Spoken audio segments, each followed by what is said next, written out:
Donna Pickering, and I'll ask you.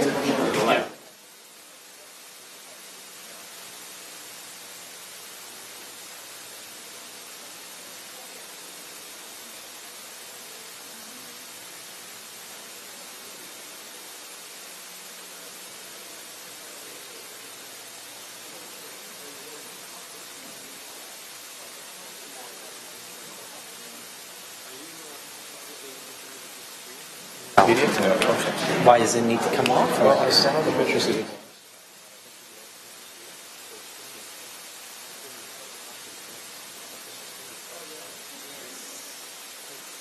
said they're going to do it Yeah. front this time, so I checked it. That's okay. Yeah, no, I know how to turn it off, but turning it off and warming it back up is No, I don't mean the projector, just the screen. If they were going to use this end for it. yeah. That's impossible nowadays. Oh, okay.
Okay, folks, I'm going to call this meeting of the Hamilton Police Service Board meeting to open the public agenda.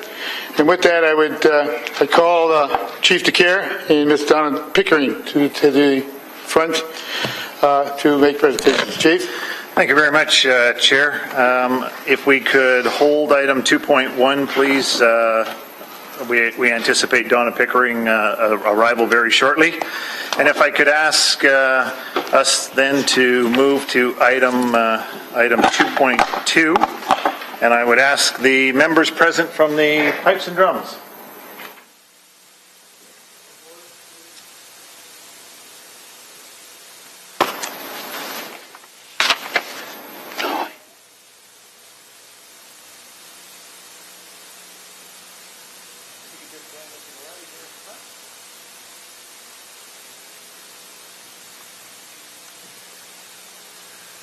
Members of the board, it gives me great privilege and honor today to introduce three members of the Hamilton Pipes and Drums, and we have with us the Senior Pipe Major, Trish Kirkwood, our drummer, James Kirkwood, and the Drum Major, Russ Hamilton. During 2013, the Highland Games season, the Pipes and Drums of the Hamilton Police Service were awarded first prize in the Highland Games, competing against many other jurisdictions. In July of this year, the Pipes and Drums traveled to Antigonish, Nova Scotia, where they competed against the finest bands in Atlantic Canada. On Saturday, July the 13th, they won the Nova Scotia Pipe Band Championship. And on Sunday, July the 14th, they won the Atlantic Canada Pipe Band Championship. And what is most important about the Pipes and Drums in outreach within the community is the extensive youth program that is involved. And as you can see by our drummer, we are reaching out to the young people, and he was proudly marching and playing in the Remembrance Day parade that just took place. And this young gentleman's name is James Kirkwood. And ladies and gentlemen, he was awarded the title of Amateur Drummer of the Day. He is 9 years of age and is an active participant in the band and the youth program. So thank you very much for your effort, James. You're doing a great job for us.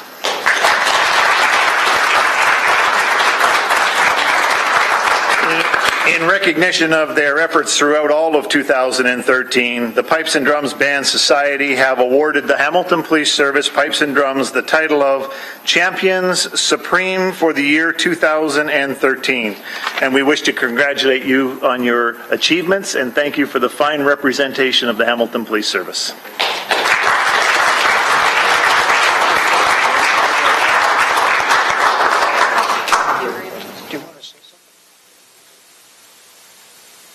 To the members who are here and to the members of the police service who are here and to the public,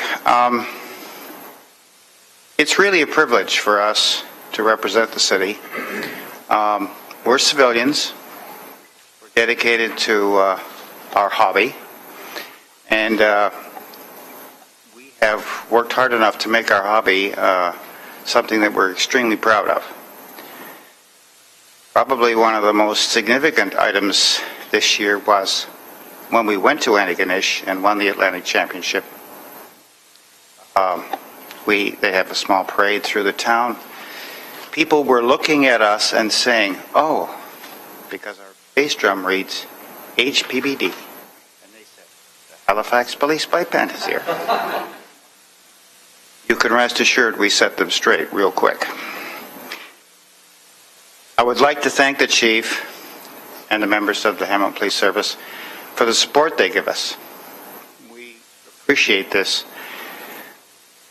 This really helps us a long way. We have an extensive youth program. We have 70 people participating in pipe band activities, and a great many of those are little kids, the age of the one behind me here. They're the future. And we worked hard for that, and we couldn't have achieved what we have if we hadn't had the support of the Hamilton Police Service. We get a support from the police service which is, bar none, one of the best. And we're very proud to represent both the police service and the city of Hamilton wherever we travel. Thank you very much.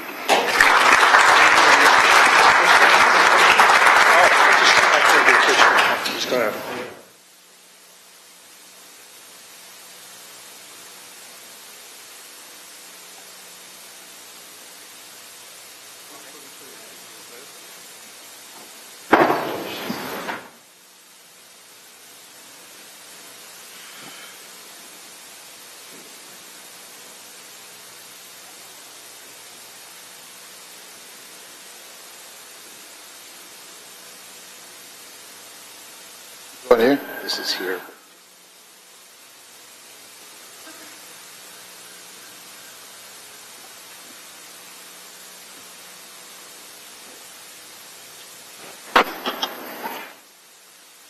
Thank you very much. Now I would introduce item 2.3A, the Ontario Women's Law Enforcement Group and the Civilian Award of Achievement in Victim Services. Chief. Chair and members of the board, it takes an extraordinary team effort every day from our members of our service so that our citizens can enjoy what is to them an ordinary day. In the last several months, the Hamilton Police Service have been awarded provincial, national, and international awards. Our Victim Services program, caring for those directly impacted by criminal behavior, have received the Provincial Ontario Women in Law Enforcement Award, the International Association of Women in Policing Award, and the International Association of Chiefs of Police Award, recently presented in Philadelphia, and I know that Deputy Chief Gert and members of the board were in attendance for that presentation. Our community policing and crime prevention strategies, which include our historic NSP and now our Action Crime Reduction Strategy, including the Social Navigator Project, which was a finalist in both the international competitions for the prestigious Motorola Weber CV Award and the Herman Goldstein Problem-Oriented Policing Award, while the Community Policing Program was a winner in the International Association of Chiefs of Police Award. National competition was very tough. However, the Hamilton Police Service received the Canadian Association of Chiefs of Police Award for Excellence in Emergency Preparedness. Again, at the provincial level, from the Ontario Association of Chiefs of Police, we were selected by the Ontario Media Relations Network Committee for our outstanding work in social media. In front of you, we have before us the hardware that is displayed, which we accept on behalf of the board, the council, and the great citizens of Hamilton. What is more important is what is behind these awards, and that is the hearts of our members and their dedication, professionalism, and excellence that has been recognized. So overall, what is the impact? Let's have a look at the StatsCan report a few months ago that showed an outstanding 19% decrease in violent crime that has taken place here in Hamilton, which is the single greatest violent crime decrease in the entire nation for 2012. What we also know is that these community-based programs we are being recognized for are a result of the high performance of our members, not just the men and women of the Hamilton Police Service in isolation, but also with our partners, with the community, and with the City of Hamilton. On December the 11th of this year, Hamilton City Council will be holding a meeting, and I will be recognizing the members of our service, the city staff in particular, for their exceptional accomplishments and achievements as a result of much of the effort and funding that has been received from the city. Our business practices, our service delivery, and excellence is based on evidence-based best practices. We are leaders in domestic violence, sexual assault, and are models for others within the province, and our victim support programs and crime prevention programs lead in our industry. Members of the board, on behalf of Deputy Chief Gert and Leendertz and the entire command staff, I want to thank every member of this great service that provide their professional efforts every single day, because it takes an extraordinary effort from the entire team so that our citizens can have just an ordinary day.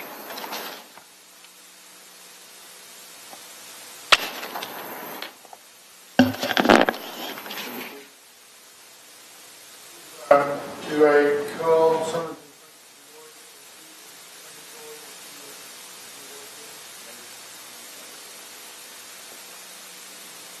I might just take this opportunity before we do that to, on behalf of the Hamilton Police Service Board, reiterate in many ways so much of what the Chief has offered before us tonight in his comments. Certainly, even looking at what we're going through on a contemporary basis, we see it becoming more and more challenging each and every day. We see the law taking a particular perspective, as well as the fact that we're being led to be leaders in performing in a way that is fair and equitable to all concerned. Obviously, that will continue to present us with many challenges, and one of the sides of the equation that we must never forget are those that are involved in the victim side of the equation, which often feels that they don't get the fair and equitable treatment that is due to them, given the fact that such crimes have been perpetrated on them. So this activity is obviously one of the most important things that we do amongst so many other important things, but it gives us an opportunity to illustrate and work with those that have been victimized. And certainly I think Hamilton has taken the leadership role throughout the last number of 10 or 15 years that I've been here, and I certainly want to see it encouraged, and I know the board does as well. And so I salute this award and salute those that are associated with it, and certainly all those in the service that work so hard to make it the stellar performer that it is. Thank you, Chief.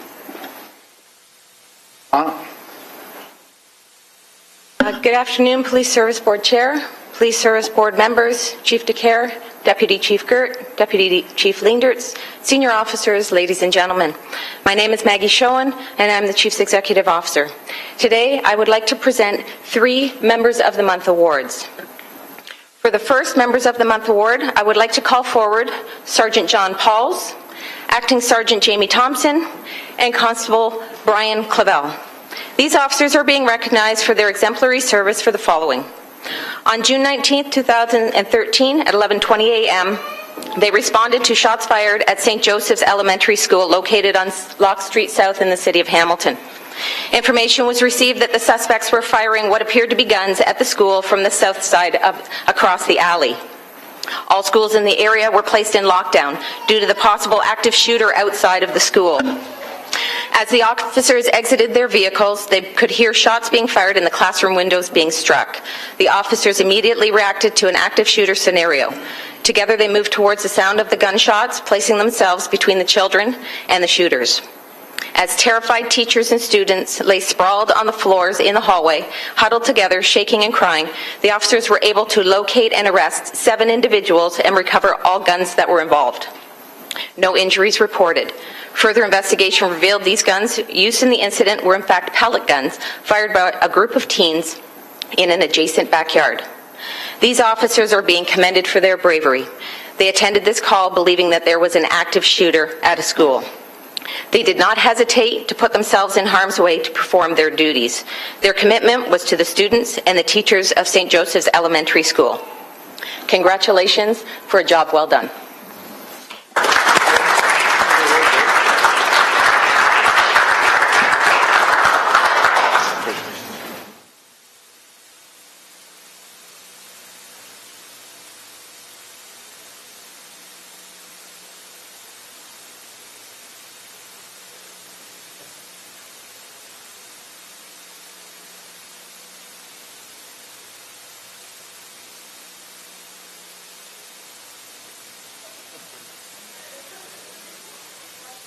Oh, hello there.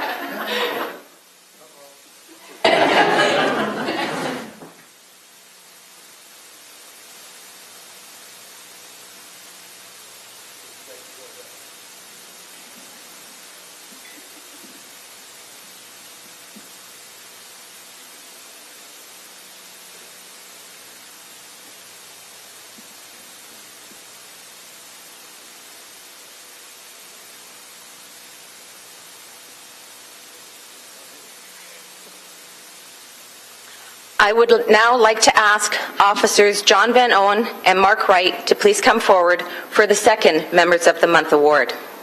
These officers are being recognized for their exemplary service for the following. In August 2013, the Westdale community in the City of Hamilton was subject to random sexual attacks on women. The community was on edge and the case was reassigned to the detectives in the Sexual Assault Unit. The unit left no stone unturned as tips from the community came pouring in. Without hesitation, Officers Van Owen and Wright switched their shifts to assist the Sexual Assault Unit with this investigation. These officers conducted surveillance in the area of the attacks and were at call for the Sexual Assault Unit at any time.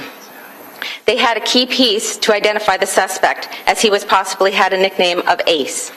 After meeting with numerous associates, these officers were provided with the names of the suspect's acquaintances.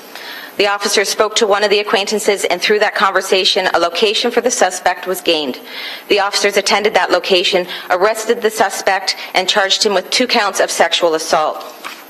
These officers are being recognized for their tenacity and dedication, putting the community at ease with the arrest of this suspect. This is a true reflection of living the service's value of relentless pursuit of offenders. Congratulations.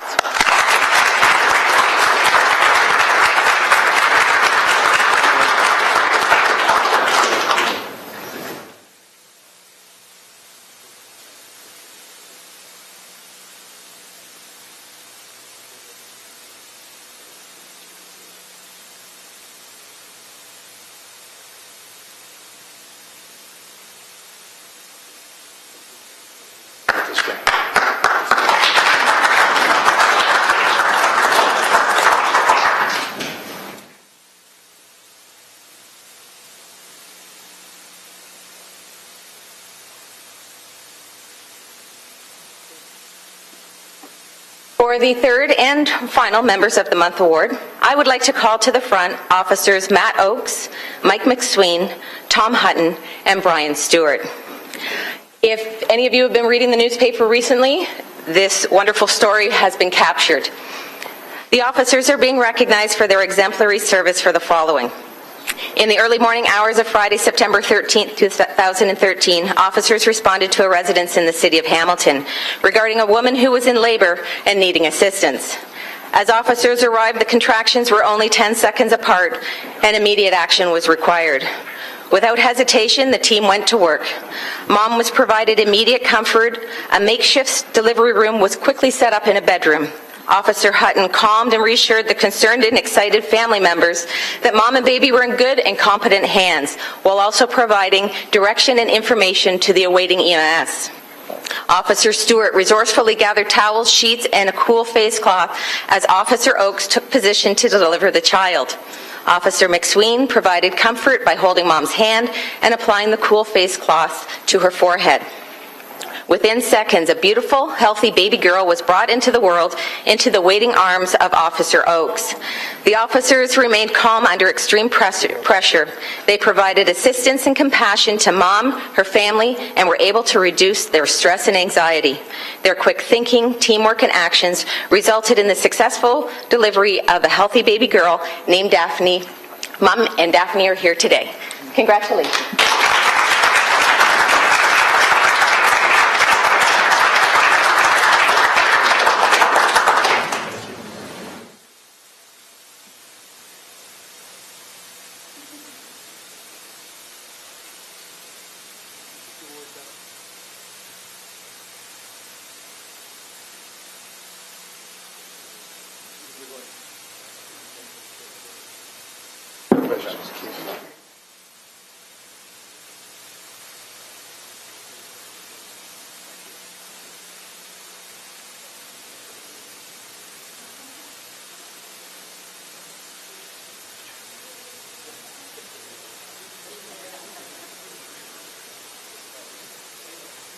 Chief, we move to the...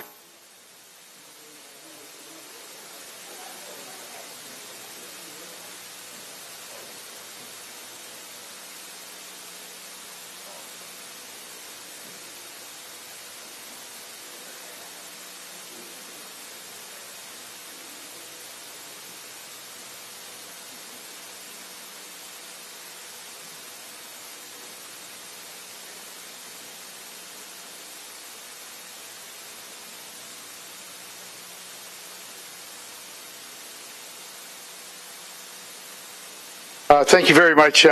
It's important, too, that the board members may feel need and certainly need to express some comments with respect to these awards. And if anyone does, certainly I call upon Nancy DiGregorio, our past chair, who I know would like to express some comments.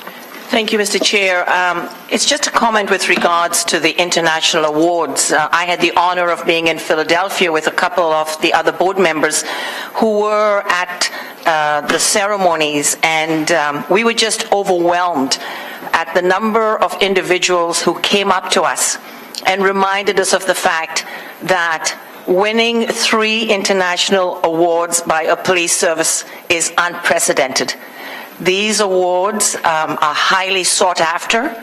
Proposals come in from police services across the world, and so do the chief, the deputy, the senior officers, and all the members of the service. I can tell you, we were really, really proud of you all, just because of the fact that these awards were not easy to go after, and you did, and to compete at an international level and to win 3 awards was really a great feat. So congratulations.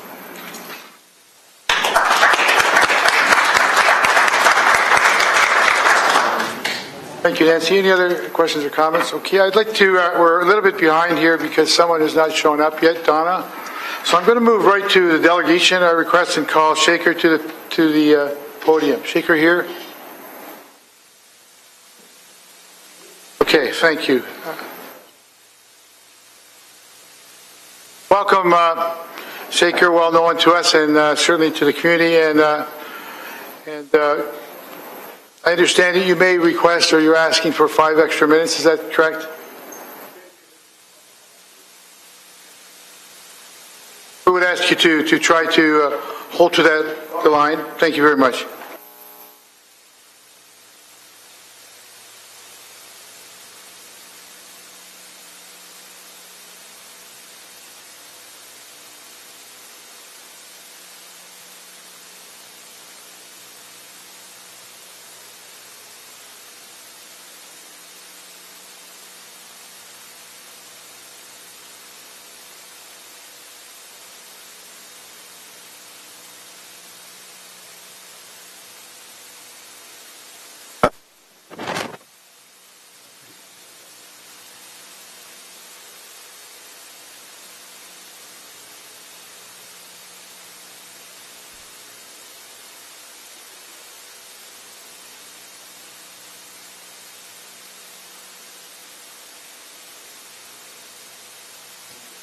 No, there is. Okay.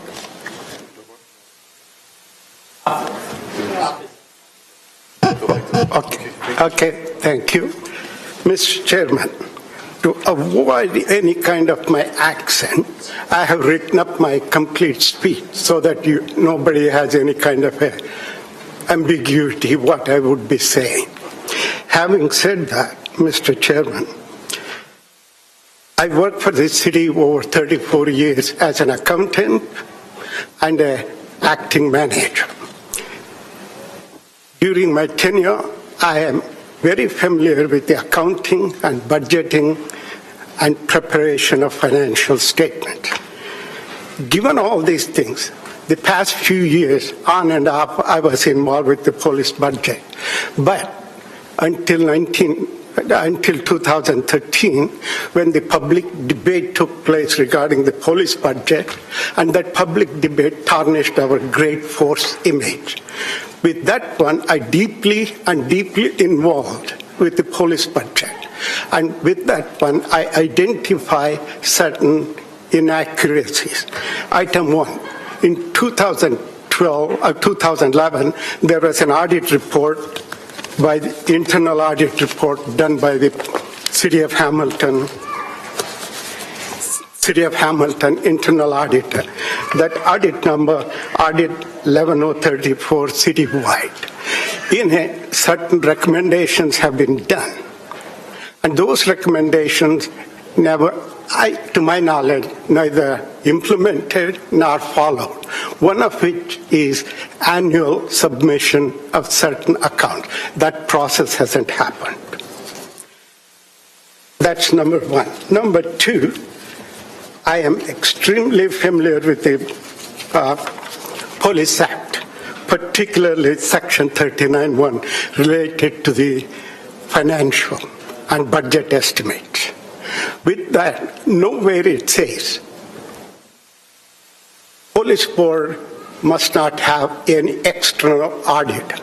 Mr. Chairman and members of the board, don't you want to have an audit, external auditor done, police or chief's books, so that you have a comfort feeling whether accounting has been in conformity to the required PSAB or CICA and all that stuff.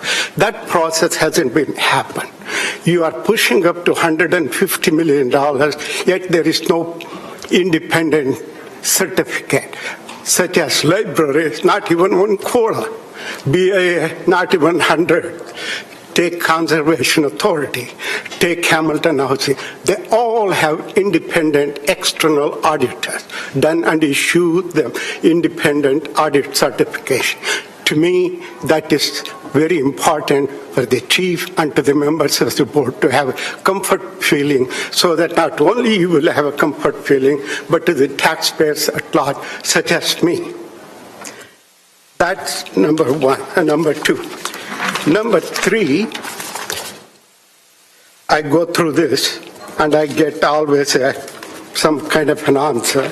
But on number 3, there was a year-end submission of budget variance.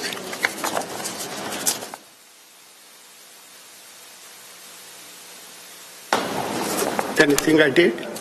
Oh, here is the thing. In there, they closed the books all right.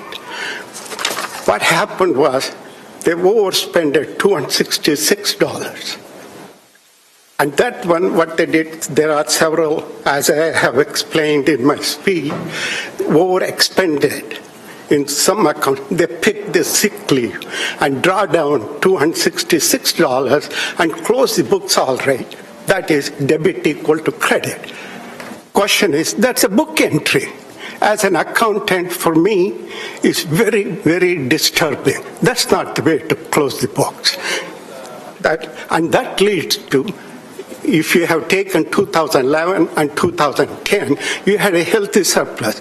Board members should have questioned, why do we have $266 deficit all of a sudden? In the previous years, we never had. That process hasn't happened. As a result, agreed. That leads to the question number 4, the reason why I say that. here it is. Anybody want to see? That's fine.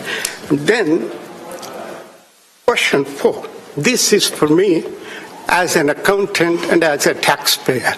I find it extremely concerned.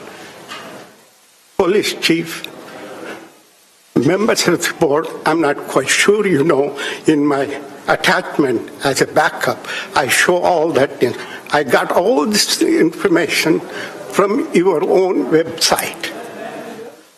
What they did, approved budget was $130 million net $130 million in 2011.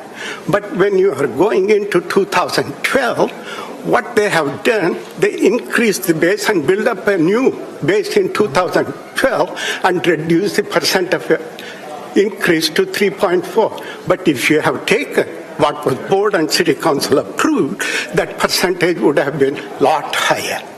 My question is, why wasn't board was told, or why wasn't city was told that's increasing? That's a new base they budgeted. That ultimately contributed to deficit in 2012. So in closing, I have all the information. I want you to approve my recommendation.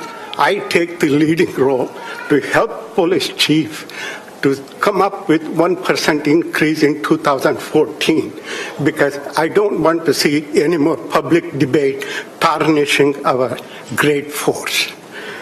Give you an example. My first initial meeting would be with the police chief and the chief accountant. There are so many inaccuracies. And Mr. K, who is in charge of the vehicles, have those things. I like to establish a ground rules with the police chief and then work with the chief accountant. Next meeting, you will see progress. I assure you that. If you are not confident, I would never have come before you and say this in public. I wanted to resolve these things without appearing before the board, but I couldn't. That's what I want to tell you. I hope you approve this. I hope you don't pay me a single cent. My help is free. Pick my brain, and I help resolve this problem. I don't want the police chief retiring at the end of 2014, engaging in a public debate. Thank you. If any questions, I would be happy to answer. Thank you, Chair. I have Terry Whitehead. Board member, Terry? Yeah, thank you. So I think one of the pieces I heard in your presentation is currently the police services is part of a consolidated audit. Is that correct? Yes, by the city? Right here. That's so the city. It's not an independent audit. It may be pieces in it, maybe not, but it's not a thorough audit of the police services. If you go to this public library, they have separate their financial statement and their board approves, and the external auditor issues a separate independent audit report identifying weaknesses and strength of the accounting. Now, and that process hasn't happened here. Now, we have the library board. Yeah, library board, HEC-5, and also Hamilton Housing and Hamilton Conservation Authority, and all BAs, one of yours, Up Mountain BAs, they all have independent. And this one, you are pushing to gross budget of $150 million, and you don't have that audit? That's scary to me. The first recommendation you're making is that we should look at an independent audit of the police services outside the consolidated audit the city does. Absolutely. Okay, that's number one. Number two, it was a little fuzzy, but I think I got it. You believe that there's a way to better optimize our reserves? 100%. And entries, I don't want to take up most of your time. Entries are complex, and those entries are not followed through. Like, I tell you I'm not quite sure. Take tax stabilization. They made an entry going in and going out. No impact. And $50,000. No impact on the books. So you're recommending that might be a different approach to how we deal with the budgets coming from the city. Absolutely. How we entered into the reserve to optimize interest and so forth. Absolutely. And to tell you something else too, member, sick leave. Police has lots of sick leave than city. That's one. Annual interest, not being make these entries, police has lost lots of significant interest. I appreciate that. Well, I certainly, Mr. Chair, I understand. I believe some of the points are being made here, and I certainly, at the appropriate time, I don't think this is the time, but I think there might be an opportunity to sit down. I'd be happy to sit down with our chief, our finance people, and Mr. Shaker to flush that area, that issue out. I think the recommendation in independent audit of the police services, as we do with all those other agencies, only makes sense. And I wouldn't mind hearing a response on why, if there's any concern about doing or taking that approach. That's right. At the appropriate time. Any other questions? I would suggest that we receive the report to start out with. Lloyd will receive it. Terry, seconder. Any questions? All in favor? Carried. I would also suggest that Shaker have an opportunity to sit with staff to review his paper as presented tonight, and subsequently to sit with Terry, if you're making the offer, possibly a board member or any other board member, and come back to this board with a report in due course, say within the next couple of months. That's what I would suggest we do. Well, I won't make the motion. I can't, but I would suggest if you make the motion, Walter, and you get a seconder, that's what we should do. Okay, and then I have a seconder to that motion. Just one question, Walt. Would you prepare to sit on this also with Terry? Yes, I would. So we have Terry and Walt. It'll go to staff. Staff will do the review and comment with Shaker, and then get together, and then ultimately come back to us. I talked to Chief, and I get it. One more thing I have to tell you, Mr. Chairman. This one is attached to tonight's agenda, and I can assure you, the only thing police is in, city council is interested in, bottom line of the budget, not the detail. That's police board. And I'm given this opportunity to speak before you, I can tell you, Chief can submit 1% increase to the city and get it over instead of going through this kind of stuff. This way. We will deal with that. Okay. I would be happy to do that with the chief. The second component that we talked about, I think the first point component is pretty clear cut. And I think I wouldn't mind hearing a staff response to what is the best practice in other communities. And we know that, and anyone understands accounting, and consolidated audit is one that just took a little piece of different organizations and really doesn't look at it in any, well, the same way that we exercise it with the library board and those other agencies we identified. So I wouldn't mind hearing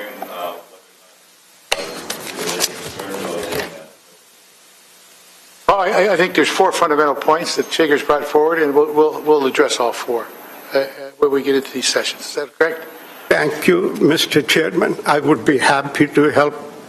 I want to eliminate any public debate. All in favor of that motion? Of the last motion? Carried. Thank you. Thank you, Mr. Thank you, Shaker, for coming in today.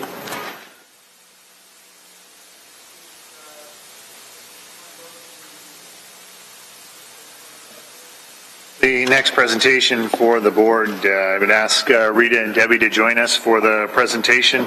Members of the board, ladies and gentlemen, the release of the Ontario Municipal Benchmarking Initiative report has taken place recently, and I have asked that report be encapsulated into a presentation for you today, summarizing the efforts of the Hamilton Police Service in the context of the other municipalities required to report through the process. Rita, Debbie, thank you.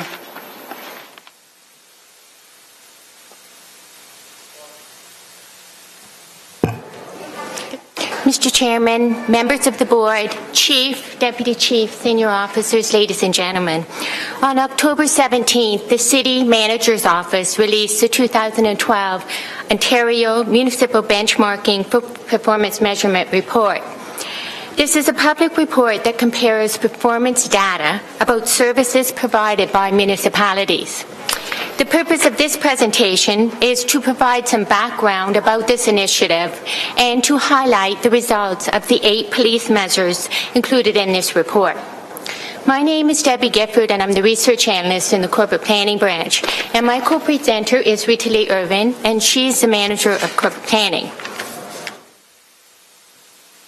The Ontario Municipal Benchmarking Initiative, also known as OMBI, began back in early 2000 and was fully implemented in 2005.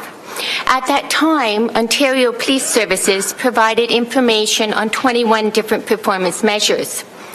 Those measures were further grouped into 4 service areas, which were service level, community impact, customer service, and efficiency measures. Today, there are 43 police measures under these same 4 performance areas. Of this total, 8 are public measures relating to the police. All of the measures are compiled using the same data sources. For example, the crime and personnel numbers are from Statistics Canada.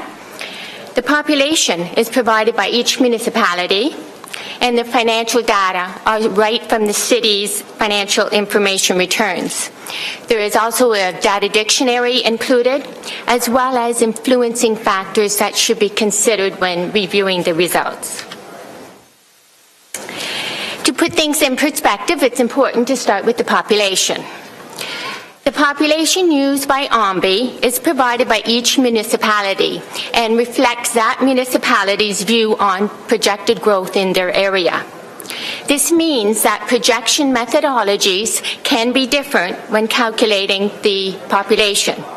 As a result, the population numbers used by most municipalities are different than those used by Statistics Canada. Of the 15 OMBI benchmarking partners, which includes Winnipeg, Hamilton ranks the 7th largest in population. Of the 14 Ontario OMBI partners, Hamilton is the 6th largest city. This first service level measure shows that Hamilton's staffing level in 2012 was 202 total police staff per 100,000 population. This number is well below the municipal median of 223. As well, in 2012, Hamilton ranked 10th of the 15 OMBI participants and 9th among the Ontario agencies in the number of total police staff per 100,000 population. Although, as shown on the previous slide, Hamilton is the 6th largest city in Ontario. This next service level indicator shows that the total cost per capita for policing in Hamilton was $290 per citizen in 2012.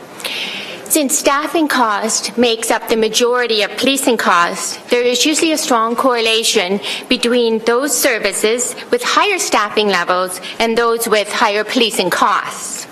However, here in Hamilton, in 2012, the total cost per capita is right at the median, although the total staffing level, as shown on the previous slide, ranked 10th, which was well below the median.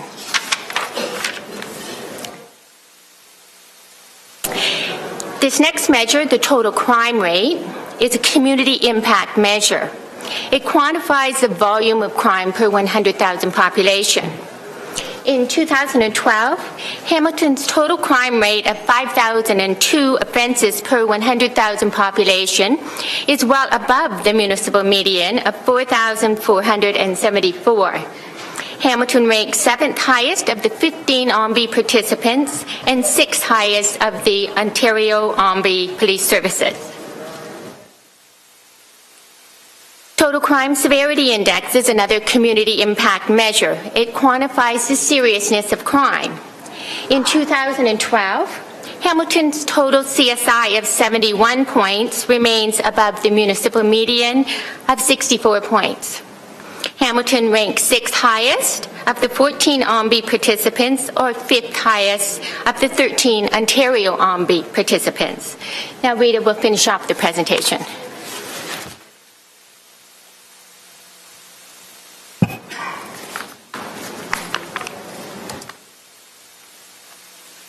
Violent crime rate is similar to the total crime rate.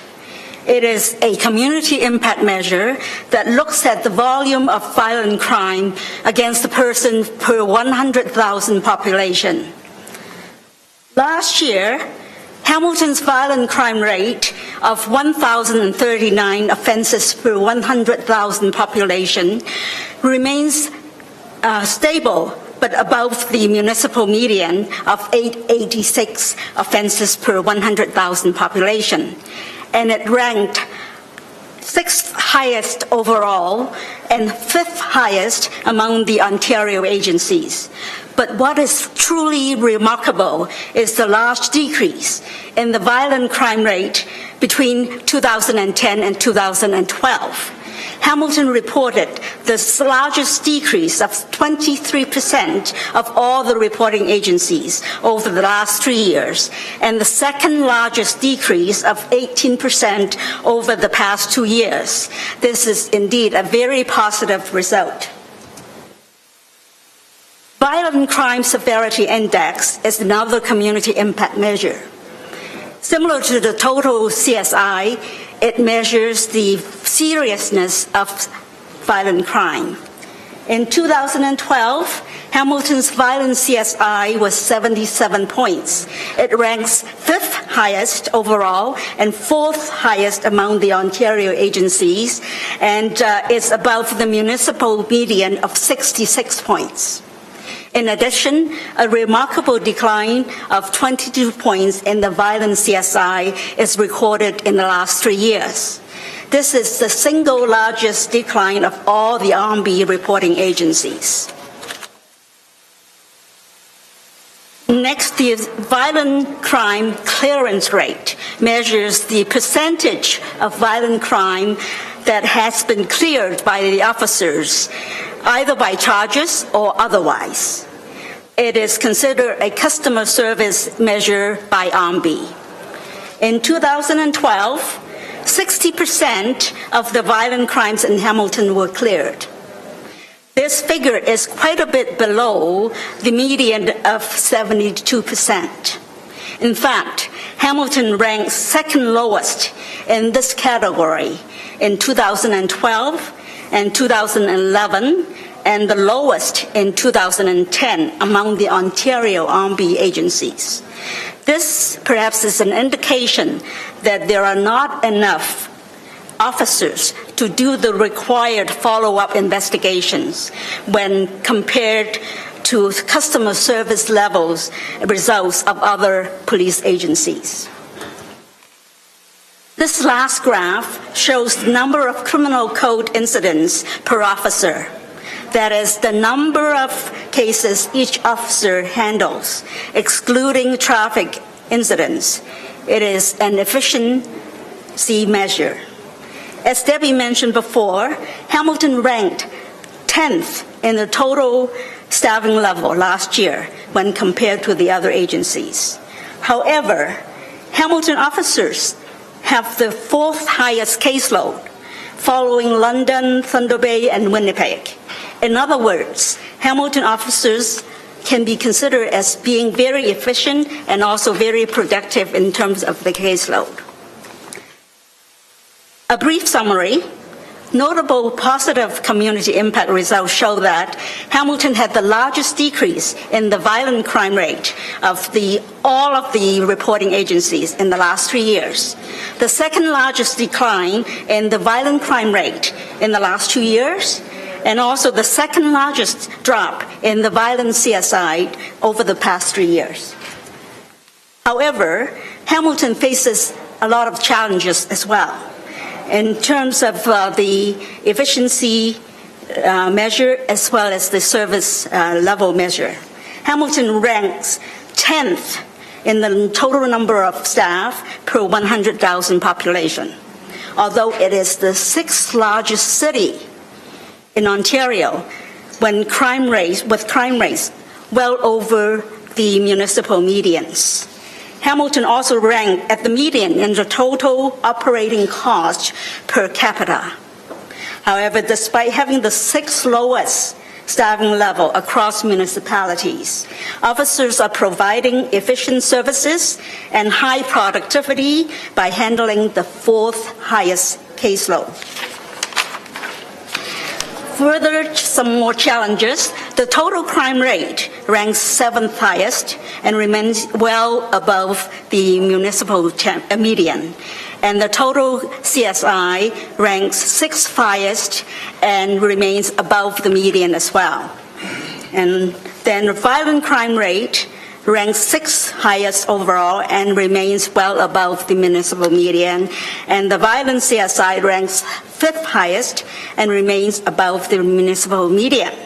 Lastly, Hamilton's violent crime clearance rate ranks 2nd last in 2012, 3rd last in 2011, and last in 2010. So this indicates that there's a lot more work to be done. That concludes the presentation. Are there any questions? Hey, Lloyd. Thanks, Mr. Chairman. First of all, Deputy Rita, thanks for the presentation. It's sure a lot easier reading the colored charts than it is in these black and whites and trying to extrapolate lines across, so very well done. Question to you, though, Mr. Chairman, through to the Chief. Behind this hardware somewhere. The police service, how many police officers and civilians serve the municipality? It shows that we're clearly below the median, and you pointed that out in your covering memo to us, and it was made clear to us during the presentation. It's something you've been passionate about for a while now to try to bring that up. But when I look at the cost of police services per capita, we're right dead nuts on the average, and I've been told that our costs are about 85% salaries and wages of running the service, which makes sense. So if there should be a direct correlation between our cost per 100,000 and our number of police officers per 100,000, since 85% of our cost is salaries and wages and benefits. But it's not. Our taxpayers are paying the average that everybody else is paying in the whole province, but we have significantly less officers on the street. So I think that we're paying basically the same wages across the province, or maybe a little higher in Toronto. I'm not sure. I'll probably find that out during the negotiations, but I'm led to believe that we're not paying exceptionally more for our officers than the rest of the services across the province. So why is there that disconnect between what our taxpayers are paying and the number of officers they're receiving? Thank you, Chair. To answer the councillor's questions, I don't think that you can make a direct correlation given the different dynamics that take place within each jurisdiction. Each of the jurisdictions faces their own geography. They face their own crime issues with respect to how crime profiles play out, whether it be drug-oriented, organized crime-oriented. I think there's a lot of factors that play into that, including in that the work that we know has been done in the socioeconomic issues that present themselves as well. Housing, education, employment opportunities. I think the dynamics are so flexible within each of the jurisdictions that I don't believe that you can make actually a one-to-one correlation on those issues. You're correct. About 88% of the Hamilton Police Service budget is salaries and benefits. The other 12% being the funding that is required to keep the lights on and keep the wheels turning. I think that our men and women clearly by the report are doing absolutely amazing work. The areas of concern in that is that do we have the capacity within the organization to continue to do the longer term investigations, to continue to do the follow-ups, and I think that's one of the reasons that clearance rates are of such a concern to us. We are striving, as we've talked about many, many times, to do the 60-40 deployment to make sure that our officers have 60% of their time available for the response to calls for service, being reactive, but 40% proactive. And the major crime gains, I think, are made through the high visibility of our officers addressing local community concerns through that. proactive times. So I don't think there's a direct correlation to other jurisdictions, but I think it is all information that needs to be advanced within the budget discussions, and we continue to look for that right balance. And you've heard that many, many times from the service. We're looking for that right balance in staffing. We're looking for that right balance in our programs, in our technology, in our business process reengineering. We've got many protocols in place now which are producing efficiencies within the service. So again, I don't know what's going on in all those other jurisdictions on those fronts, but I can tell you that we're trying to be as effective and efficient as we can with our staffing, with our finances, and clearly you can see by these reports that the results are outstanding.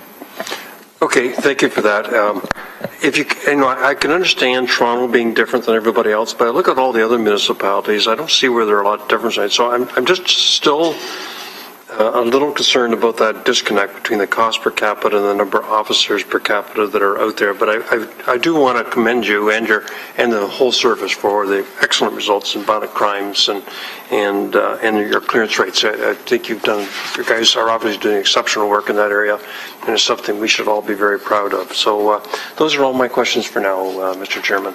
Thank you. Terry Whitted?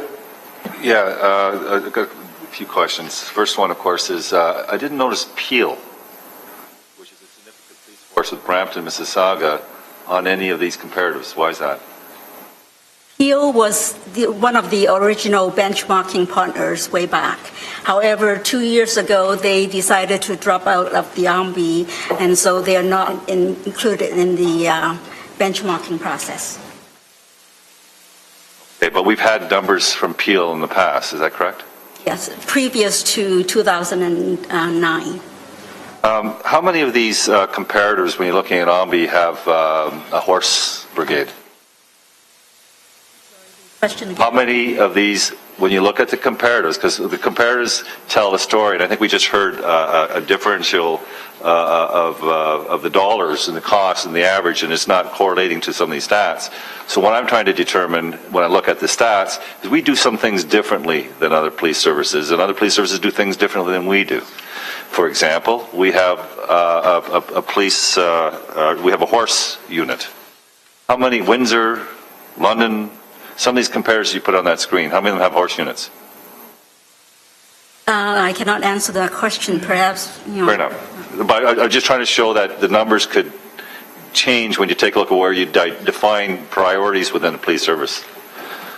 So when we talk about clearance rates, for example,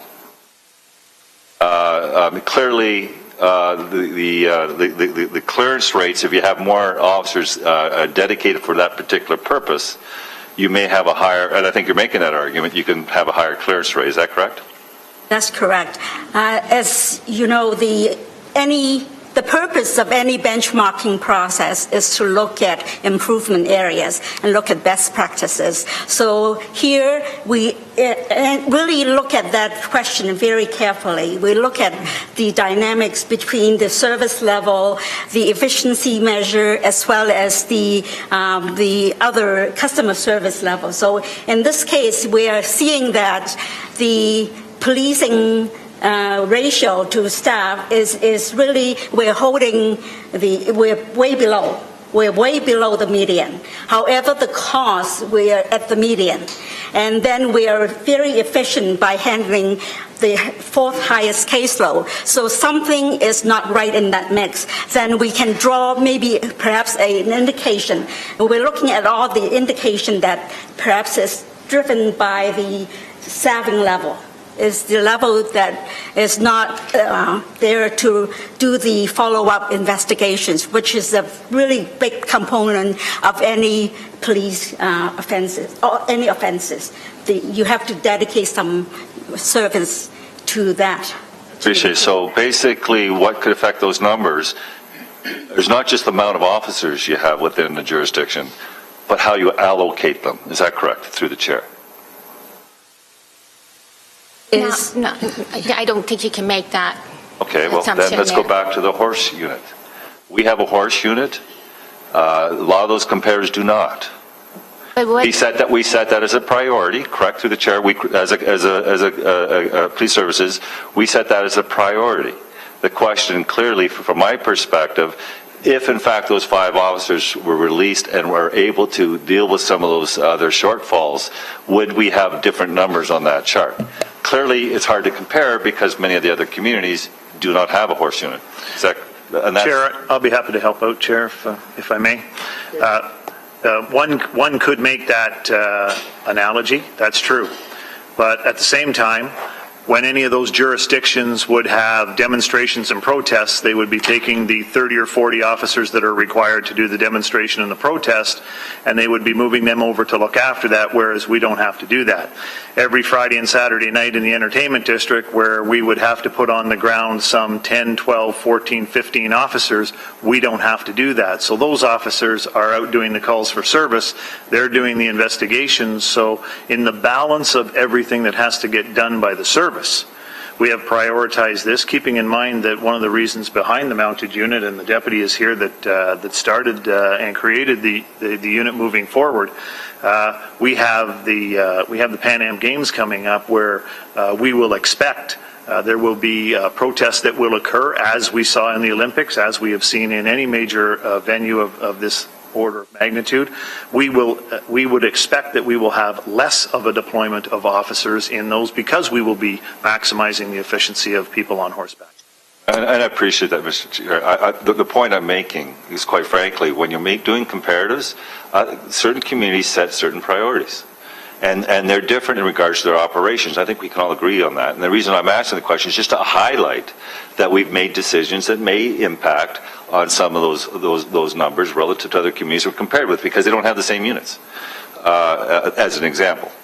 The other thing I was looking at is, it was kind of funny because you had made a comment, and you, I think, Mr. Chair, it was, I might say, you indicated that this could be dealing with more officers, and that was the crime index, and you showed a medium, and you had Toronto, which I believe has much higher officers per 100,000, but was actually had lower clearance rates than the city of Hamilton. So again, I guess I'm struggling with what does that represent. So here's an area that clearly has more officers than the city of Hamilton, and yet their clearance rates are actually lower than the city of Hamilton. Can you help me understand that?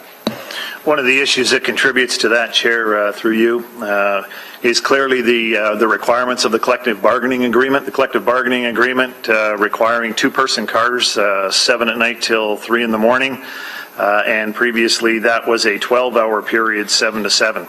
The requirement of staffing going up to meet the terms of the collective agreement certainly has an impact on the bottom line of those occurrences that would be assigned and then calculated, because the higher number to meet the collective agreement is measured against the frequency and volume of the crime.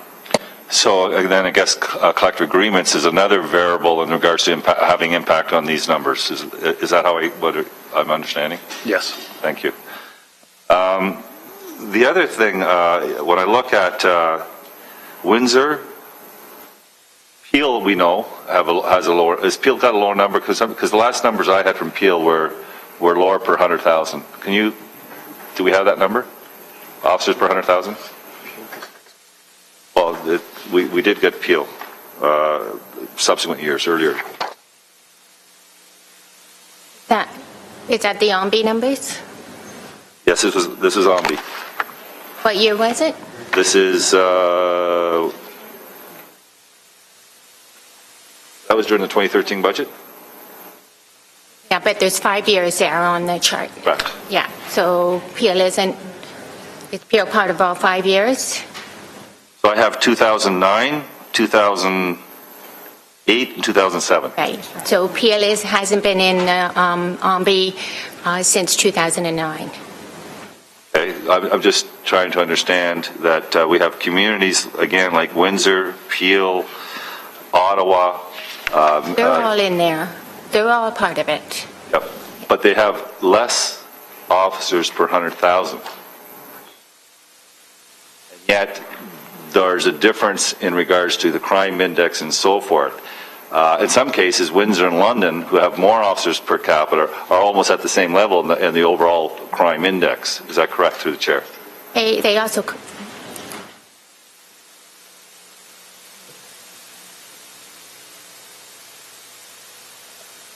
That's an accurate statement.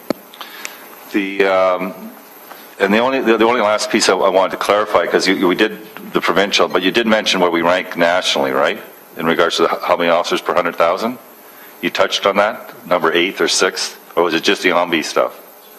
Okay, so nationally you did provide us a report back in, I guess, 2013 that showed that Vancouver, Edmonton, Calgary, Ottawa, and Kitchener had less officers per 100,000 than the city of Hamilton. Is that correct still? And that's a Statistics Canada population. You're using a different population now with that group.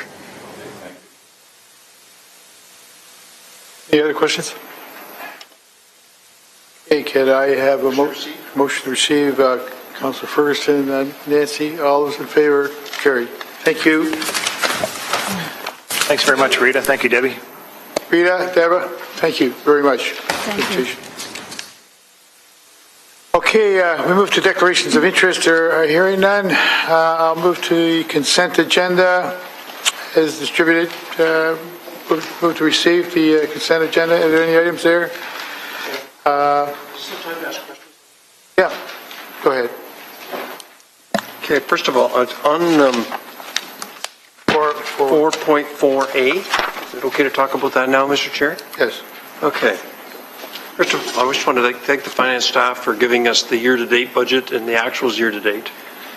And I see a positive variance, if I'm reading this right, between 2013 actual and 2013 budget, a positive variance of $2,687,000. Is that, if I interpreted that correctly?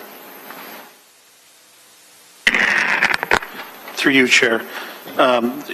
It shows that right now, but we're seeing that by the end of the year, we'll be in line with the budget. That's not, there's... So in the last quarter then, October, November, December, you will spend the budget plus the $2.6 million? Yes, that's correct. What are the exceptional costs that would come in October, November, December that would pull in an extra $2.5 million? Sorry. All the overtime does come in the latter month, the last 3 months of the year. Most of the overtime, the requests for payment come in around this time of the year, so we'll be expecting to do that over the next, over the next few weeks and into December. That'll be the greatest portion. So employees can bank time then? That's correct. Okay. Surprised at that because I know in the construction industry, Revenue Canada would never allow us to bank time because it's If I could answer that, Chair. It's a function of the collective agreement. Members can choose to either get paid out quarterly or they can choose to get paid at the end of the year. So as a function of the collective agreement, they make an election at the beginning of the year and choose one or the other. So many of the members choose to save that time payout for the last quarter, which of course, which you've noted, is a higher percentage paid out at that time. Okay, saving for Christmas, are they? In essence, yes. Okay. I just want to make sure that we're not going to get in glue with Revenue Canada by not paying out when the money is earned, so that it's Revenue Canada gets, at least from my experience, the private sector gets really annoyed when tax is withheld for whatever reasons. I just want to make sure we're staying within the Revenue Canada guidelines on that. So that's the bulk of the $2.5 million bucks, and is the overtime. Okay, be interested to watch it. Thank you. 4.4C. I just want us to be aware that as a board, we make the decision in terms of the type of consultations that are done. Am I right in that? So we, yeah. Thank you.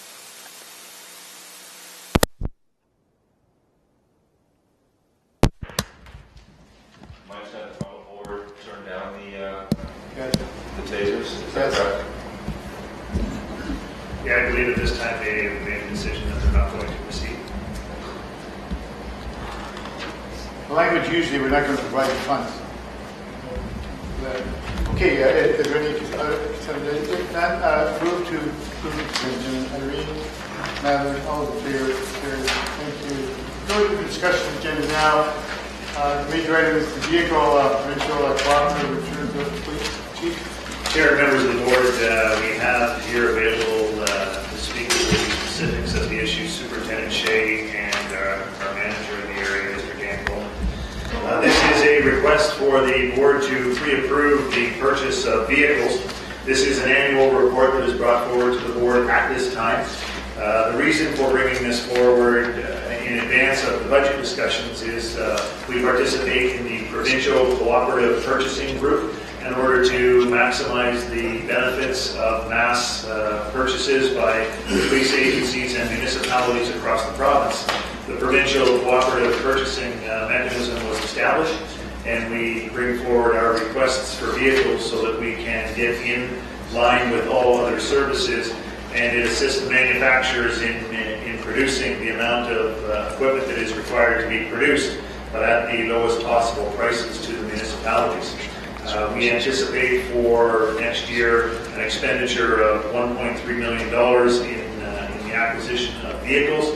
We still focus in the plane car area on used vehicles. We do not buy anything new. New vehicles are provided to the front line for our scout cars, for our cruisers. And once again, this year in 2014, we will be spending less money on cruisers and vehicles than we spent in 1997. So the efficiencies of the service and particularly fleet has continued to do an excellent job for us. And if you have any questions regarding that, Superintendent Shea and Mr. Bowman are here to assist. Sure. Thank you, Mr. Chair. Potential purposes. Today we had a discussion and motion went forward. We have a central fleet, we have 3 other fleets, and of course, police services fleet is not part of central fleet for the city of Hamilton. So the question, can we look for more efficiencies from a fleet perspective, as opposed to having 3 different fleet divisions, whether or not we do, EMS, fire, police, and then all the other city service needs. So that discussion is being explored. So I hope that we participate in that, at least that discussion, and flesh out whether there's merit to look at some form of convergence or not. So that's just for information purposes. The bigger, more interesting thing I find is that we're in this combined co-op, which we indicate the savings money. Well, certainly savings money before the co-op. I acknowledge that before the co-op, this initiative is brought forward. What I don't know, though, is whether or not we've been able to do any comparatives if we hadn't done this currently. So if we look, for example, right now on our fleet, ordered lots of vehicles over a period of time, have a very significant expenditure for fleet. Have we ever looked at whether or not they're, at least do that cost analysis, whether or not we truly are getting the best cost for taxpayers by taking this provincial approach versus looking at doing something in conjunction when we do bulk buys with the city?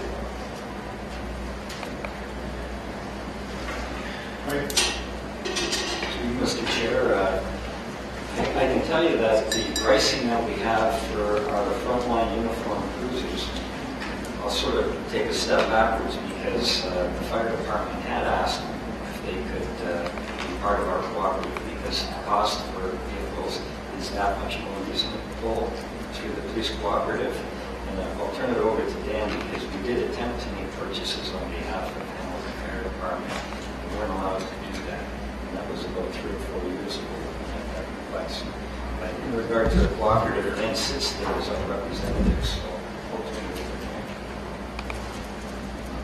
Through you, Mr. Chair, it's a commonly asked question whether municipal policing, universities, and fire departments can be part of a cooperative. Right now, the calling agency is the Ministry of Government Services on behalf of the province, and they are only buying those specific policing vehicles for police if they're not extending the pricing. So when we look back at the comparators, Kay, who's my counterpart with fire, is wishing he could buy at our prices when they were buying the Tahoes. That would be about 3 years ago. So that covers off whether or not there's an advantage for other groups and organizations within the city to tap into the co-op. So I'm going to ask you the alternative question. Or will we, at some point, look at whether or not we are getting the best deal with this co-op, or whether there's another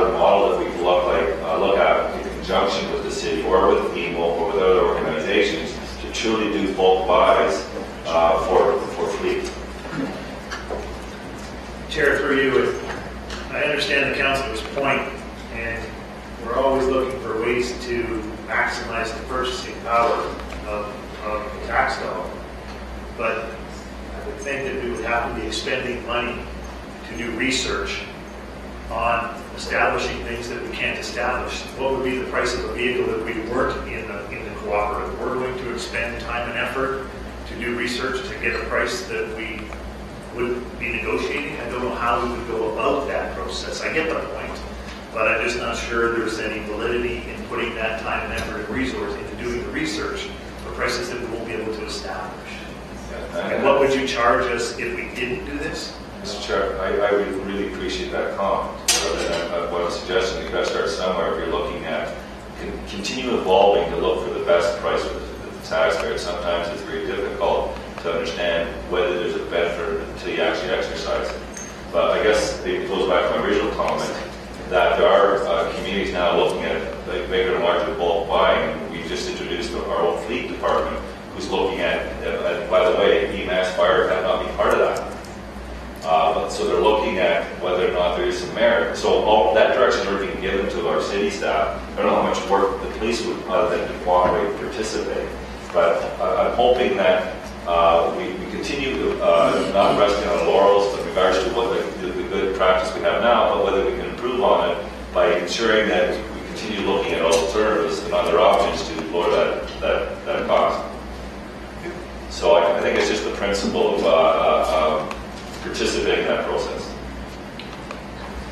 And the last time we went through the vehicle, I had asked, and I asked that question this morning too, with regards to our own fleet and our own fleet needs. How many of these vehicles are all-wheel drive? What percentage? Of these 19 of the vehicles being purchased, which is all of our frontline cruisers, are all-wheel drive. They're all all-wheel drive? That's correct, sir. And they're all front-wheel vehicles, there's no other service vehicles that are in this package? No, I can tell you that we are considering the Charger, which is would be a new vehicle to our fleet.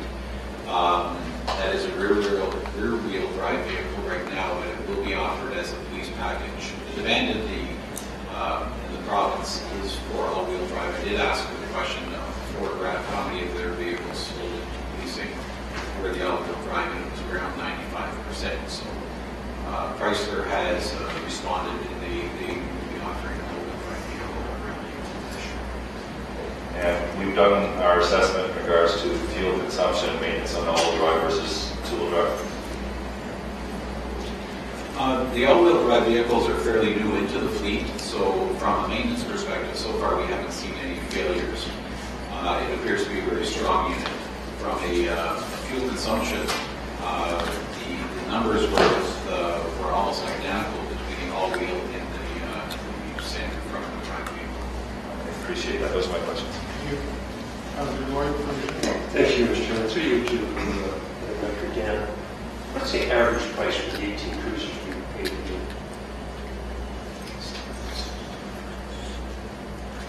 So with the options that we put on, the Ford, which is the available pricing right now, is around $31,000, and then we anticipate that the all-wheel drive Charger will be more expensive. So it's around, we're anticipating around $33,000 to $34,000. Okay. Last time I bought a car, that was a pretty good price to be in new vehicles. $31,000. How many different models do you bid on these types of vehicles? In the case of EMS, for example, they only go with Toyota or something. How many different models meet the specifications to bid on these cruisers?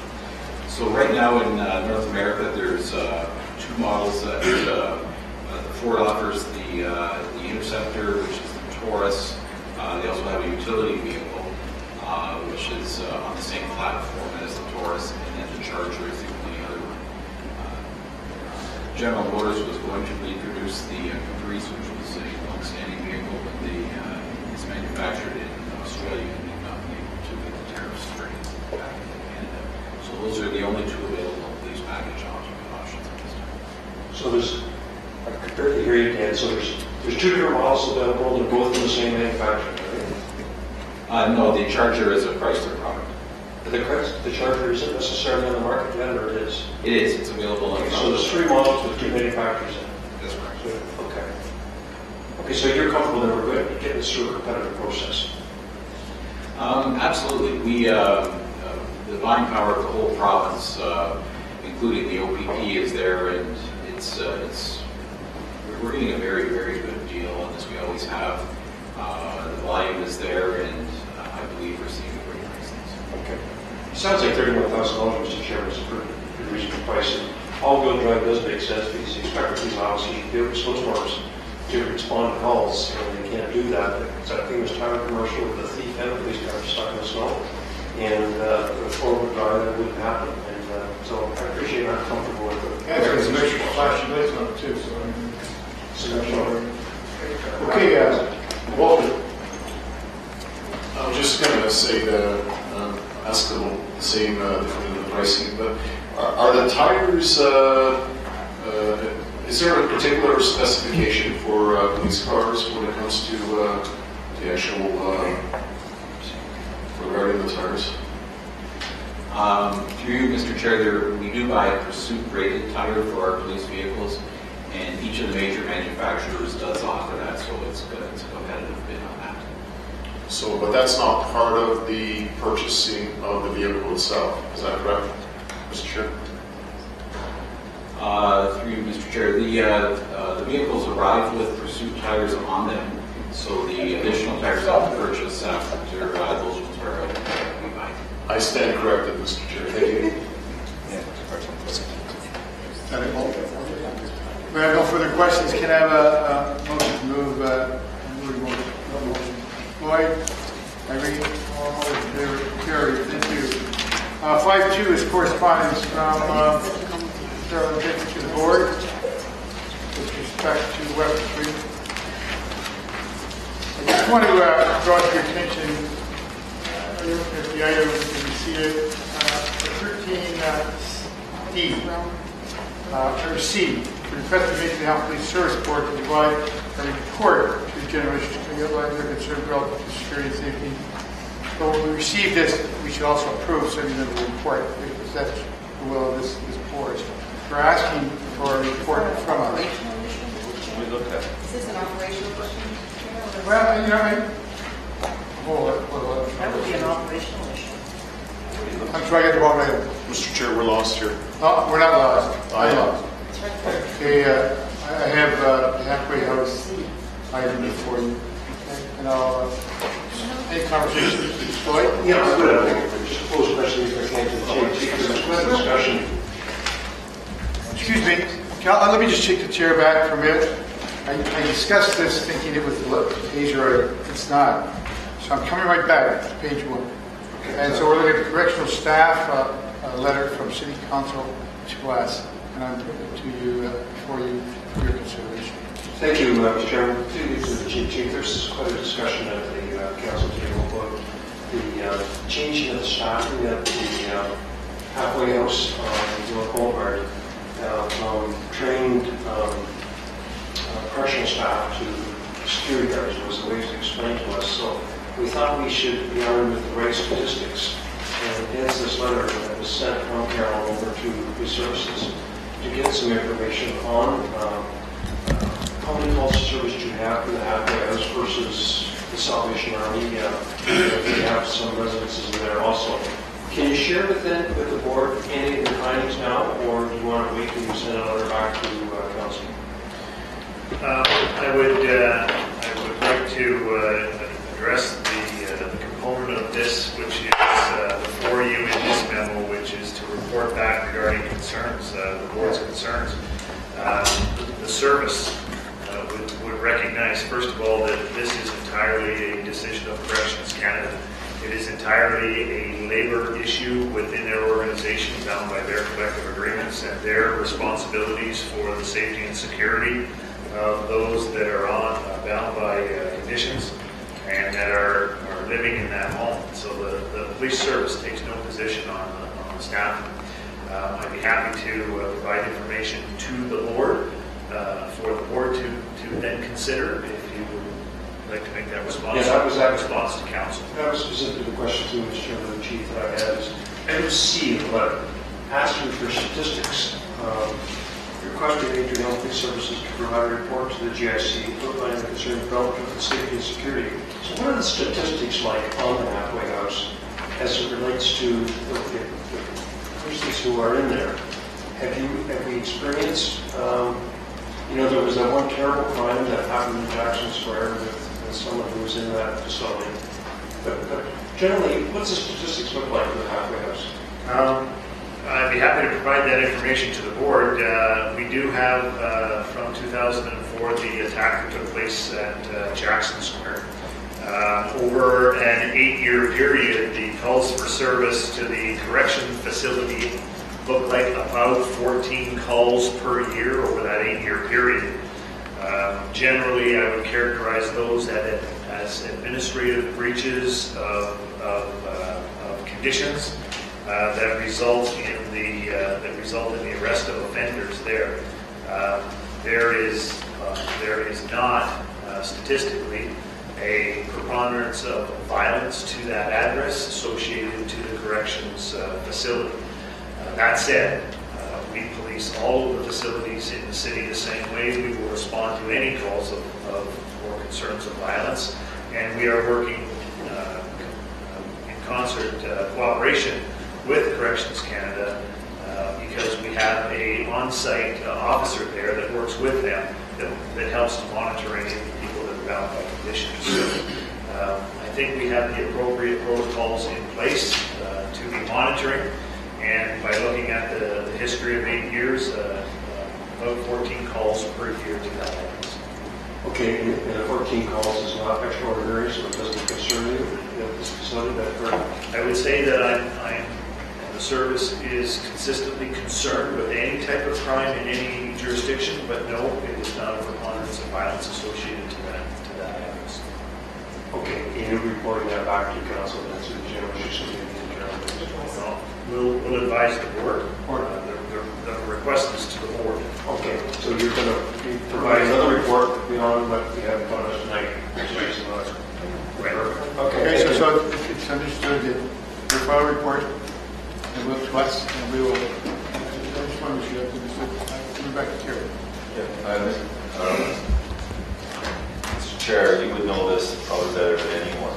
But certainly, I remember back when this issue broke. I think Mayor Bob Morrow was the mayor at the time, and in regards to the correctional facility, we worked very closely with the chief the other day. I believe it was Chief Mullen, and he had indicated that there were implications in regards to operation monitoring and so forth with this facility. And I don't know if there's an actual verbal report or something else that currently exists, but we need to take a look at what was presented then in regards to the chief and what is being presented now relative to the chief, and see if there's been any changes in regards to what's associated with resources to that particular location. So we're not just talking about calls of service. I want to be clear.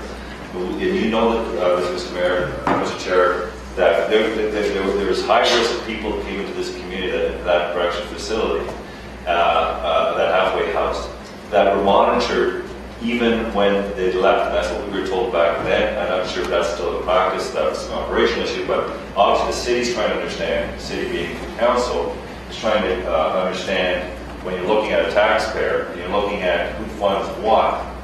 We got a federal facility in this community. It creates a certain pressure within the community, and clearly it has certain impacts. And Kingston's made the same argument as well, the same in Toronto, and we're making the same argument. We don't get additional dollars for our policing for the correctional facilities, as far as I know. So the question clearly is, if we're moving police services and monitoring that particular location, then we're taking it from somewhere else, and that's an impact on the taxpayer. So I think what we're really trying to understand is what is that impact, and I hope to hear from the chief in the near future on that. Thank you, Terry. If I could step out of the chair for a second. Terry's really put in perspective. I think this whole issue has been primarily about location and the nature of the activity. And certainly, it's not just a statistic with respect to the number of calls of service. In fact, when you go back, and I think that's the critical point for me in dealing with the chief, and in this letter from the chief, is that it may have, he may consider some historical perspective. Because I remember when in its most heated moment, when there was a tragedy in the mall, we as a board and we as a council were prepared to do anything to deal properly and strongly with this situation.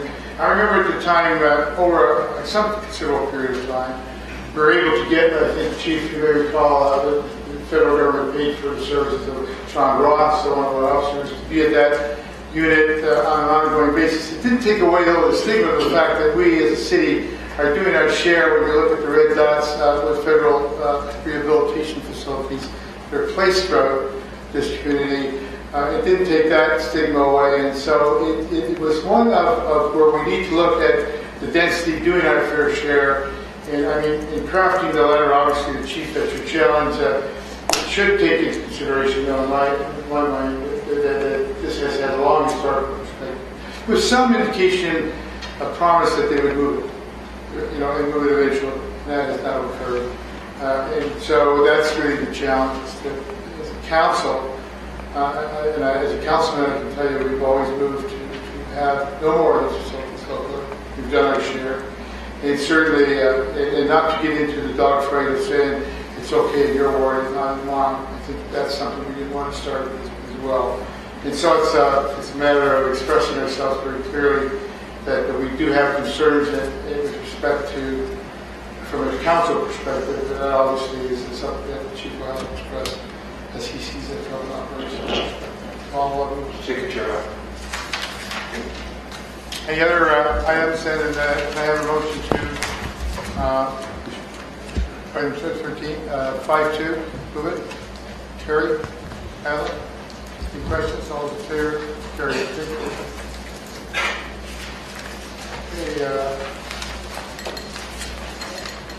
Okay, I have no, is there any new business? Yes, Terry? Yeah, Mr. Chair, I think it's timely, and we haven't had the discussion, and as a board that continues to evolve, it's always good to not only revisit policies you have in place, but make the necessary changes, amendments, or develop a policy where there's absence of policy. Whether it's policy in regards to attending conferences, or whether it's a policy in regards to talking to media, whatever those policies are, we clearly need, Mr. Chair, to have a subcommittee of this board to start looking, reviewing, and looking at best practices and developing and bringing and making those policies current. So at this point, I propose that we strike a policy committee, Mr. Chair. Seconded by Councilor Walter, yes. Yes, I second that. Okay. Any questions? All in favor? Carried. We need to, you're talking with respect to separate committees that will look at policies, and I think we're moving in that direction, and probably by the next meeting, we'll look at some specific areas that we should be trolling the board to look at some areas of specific interest as well as where I think maybe we can have some loose ends. So I would expect that will occur by the 7th, and I'll work with Lois and certainly staff, you guys, on that issue. Chair? Yes. Just for my own clarity, we're talking about a board subcommittee to look at board policy. Board policy. Board policy. Yes. Thank you. No, it's clearly very clear. It's board policy, and I think we have to both understand the policy as it relates to police services as well. So that's part of the problem. We need to have that more clearly. My only question is, once again, I want to speak for this process. I didn't know this motion was coming about the policy. It would be nice to have had a notice of motion so I could be ready for it. I didn't know whether for or against it. So, do we have a process similar to what we have at council where there's notice of motion so we get alerted to it and then we can have some time to think about it before we actually go? I think there could have been a notice of motion, but I think that in all fairness, to consider your point, well, as well as the brewer motion. I think it's been on the table for some time. Beg your indulgence just to Nancy and Madeline, and Irene have heard this before. Probably is, having it dropped on them is probably as impacting as it would be dropping it on you, but I think they understand that we haven't talked about something that should be done and should be done in the short term. And I'll certainly spend the time to further add my comments to that. Mr. Chair, just subsequent to that, I did mention at the last board meeting that we need to develop a policy, look to review our policies. Now all I'm doing, I don't know how much notes you need, all I'm now doing is proposing an actual subcommittee of this board to actually do that. So I talked about it, now we're doing the implementation of it. And I'm respectful of both sides too. Okay, let's keep it where it should be. Okay, if there's no other items. Sir. Mr. Chair. I'd like to see, I'm sorry this is kind of new to me, but item 4.2 in the in-camera. We're going to what I'm asking is, can that be brought up to the public side? So I'm just asking that question. It can, it's in 4.2 in camera, we'll deal with that in camera. If it should be on camera, we'll deal with it at that time. I'm going to ask the clerk for a ruling on that. This is a ruling on that. Sorry? Should deal with it in camera. Hold it, just hold it. Go ahead. You should deal with it in camera. And bring it out if you want. Okay, no, thank you. Terry, you have a comment? Well, I'm trying to understand, if you get something that clearly you don't believe the public should be hidden from the public and should not be in camera, and we are in the public session of the discussion, and we want to have a discussion relative to that report that's before us in camera, which we don't believe should be in camera, then what is the mechanism to do that? Well, if I could just briefly answer the question, and I think we should get on with it. You believe in due process. And the process is that it's been placed into the in-camera agenda. We're going to deal with it there. One of the questions we have to ask with every in-camera agenda, I didn't do the agenda review, is should this item be, in the discussion part of the agenda? That's a key criteria, which is assessed by both legal, staff. That doesn't mean that it can't be raised here, which is being done. But just let us go through due process to deal with it. That's all I'm asking you to do. And try to understand that it maintains some order. It's going to come. If it belongs in the public venue, then it will be there. And this board will make that decision.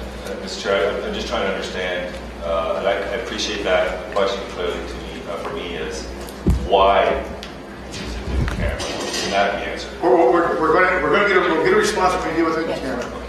Okay, just take it back. What's that? I take it back, Mr. Well, no, you need, look, there's no problem. I don't have my back up. I just want to make sure that we follow due process and doing the right thing by going to the clerk, getting a ruling, and why it's in camera, that was discussed thoroughly at agenda review, and every item is. And it will continue to be as long as I'm around. And I can tell you that if this should be in a public venue, it will.